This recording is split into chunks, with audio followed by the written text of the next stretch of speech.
Tuesday night's storm led to hours of cleanup, like moving massive trees like this one off of cars and homes. I'm Molly Hudson, your Northeast Omaha neighborhood reporter at Home Trailer Park, where I've seen community come together to help their neighbors. Mother Nature is cruel and overwhelming. Melissa Youngblood's family owns this mobile home park on North 16th Street. It's like everything my great-grandparents are building or have built just keeps getting taken away. Tuesday's storm hit this park hard. It knocked out power, blew over trees, making roads impassable. This tree is about 60 to 70 years old, crushing the bed of this truck and landing on the roof of this home. Just the amount of damage that it's done is just, and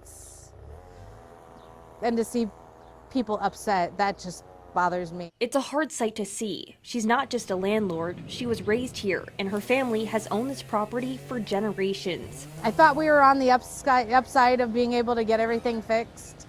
And I know that we have a lot of trees in here that are older that, you know, they were gonna end up being a problem.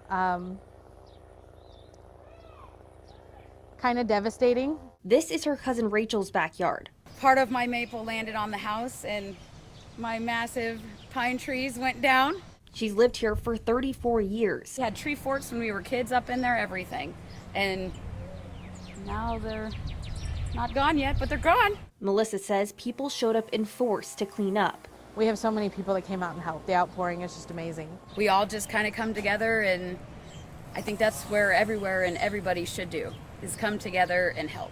Because what do you do when it's a tragedy? Melissa says the work doesn't stop after this is cleaned up. They plan to have a company come out and take down trees that could fall in the next storm.